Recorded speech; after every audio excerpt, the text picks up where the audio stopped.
Kalian mungkin pernah mendengar tindak kekerasan yang dilakukan oleh kelompok komunis, kelompok PKI, terhadap kelompok ulama. Namun sedikit orang yang tahu situasi ataupun kondisi yang membungkus peristiwa tersebut. Kita akan bahas di video ini.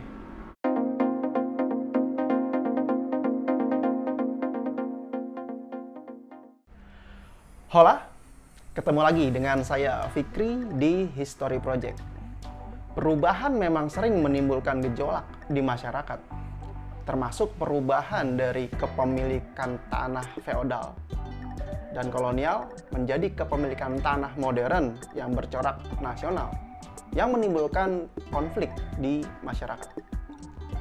Cerita bermula dari pemerintah yang mengeluarkan Undang-Undang Pokok Agraria atau UUPA pada tahun 1960-an. UUPA ini bertujuan untuk meredistribusi, membagi-bagikan lahan kembali kepada masyarakat yang dianggap kurang mampu, kurang memiliki lahan di daerah. Fenomena ini dilakukan karena melihat fakta ada banyak lahan bekas kolonial yang harus segera dibuat satu kebijakan yang tepat. Ada juga lahan yang dikuasai oleh para tuan tanah yang begitu luas. Pemerintah merasa harus mengambil sikap dengan cara meredistribusi kepemilikan lahan kepada para petani, terutama petani penggarap yang tidak memiliki lahan. Beberapa poin dari aturan UUPA ini adalah membatasi lahan maksimal yang dimiliki oleh para tuan tanah. Hanya saja implementasi dari UUPA itu berjalan lamban. Alasannya bisa ditebak. Para tuan tanah enggan melepaskan tanah mereka, meskipun itu diganti oleh pemerintah. Mungkin alasan mereka adalah ketika tanah mereka berkurang, pengaruh mereka juga akan kurang di daerah tersebut. Kayak gitu. Karena berjalan lamban, ada kelompok yang ingin mendesak agar implementasi dari UUPA ini segera dilakukan. Kelompok ini adalah PKI. Kenapa? Karena basis massa mereka sebagian besar adalah para buruh tani yang akan mendapatkan keuntungan dari implementasi UUPA ini. PKI menjadi motor bagi para petani untuk merebut lahan yang seharusnya mereka dapatkan berdasarkan UUPA tadi. Inilah yang dikenal sebagai aksi sepihak. PKI secara sepihak melakukan tindakan seolah sebagai pemerintah. Gitu. Dan aksi sepihak ini terjadi di banyak tempat, di Jawa, di Sumatera, di mana banyak lahan perkebunan pada umumnya. Gitu.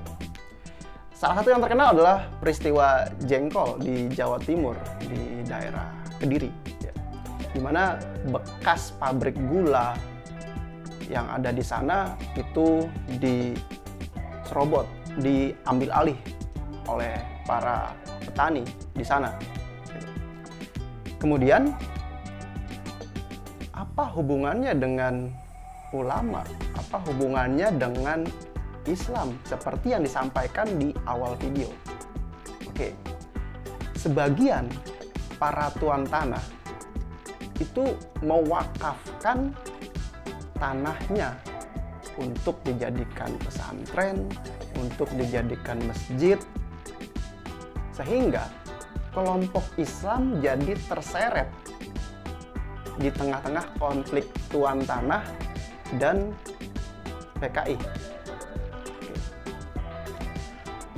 Masalahnya adalah peraturan atau landasan hukum terkait wakaf belum ada.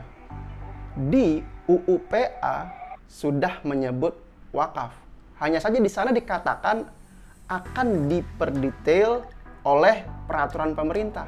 Sayangnya, peraturan pemerintah yang diharapkan tidak kunjung ada. Peraturan pemerintah terkait wakaf itu baru ada pada tahun 1977. Dengan kata lain, 17 tahun setelah UU PA. Sehingga praktek wakaf yang dilakukan oleh para tuan tanah ini dianggap tidak memiliki landasan hukum. Disinilah terjadi konflik. Kelompok tuan tanah dan kelompok Islam merasa ini adalah sah sesuai syariah praktek wakaf ini, sementara kelompok PKI dengan para buruh taninya menganggap praktek wakaf belum ada payung hukumnya di Indonesia. Terjadilah bentrokan di antara keduanya.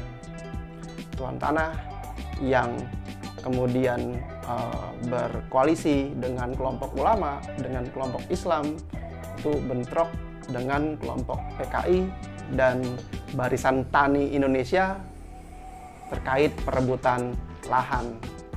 Dan konflik di antara mereka ini banyak terjadi di daerah Jawa Timur, tempat di mana organisasi masyarakat Nahdlatul Ulama besar. Makanya konflik di zaman itu, aksi sepihak di zaman itu yang berkaitan dengan ulama banyak terjadi di Jawa Timur antara Nahdlatul Ulama dengan kelompok pemudanya, pemuda Ansor, dengan Barisan Tani Indonesia yang berafiliasi dengan PKI. Dalam sengketa itu terjadi tindakan kekerasan, baik itu dari BTI, Barisan Tani Indonesia, kepada kelompok ulama ataupun pemuda Ansor, maupun sebaliknya, karena ini adalah sebuah sengketa, ini adalah sebuah konflik perebutan tanah. Jadi yang terjadi tidak satu arah, sangat mungkin yang terjadi dua arah. Oke, kira-kira itu yang terjadi.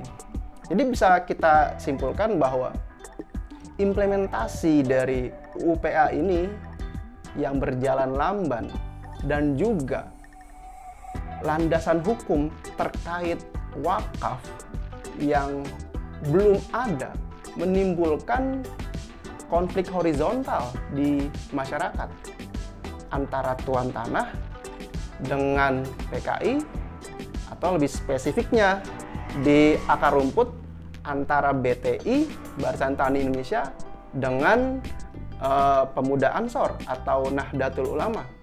Itulah yang terjadi. Oke. Baik, kalau kalian memiliki opini yang berbeda, boleh drop di kolom komentar. Terima kasih sudah menonton video ini. Dislike saja kalau tidak suka, like dan share kalau kalian suka. Sampai ketemu di video berikutnya. Adios.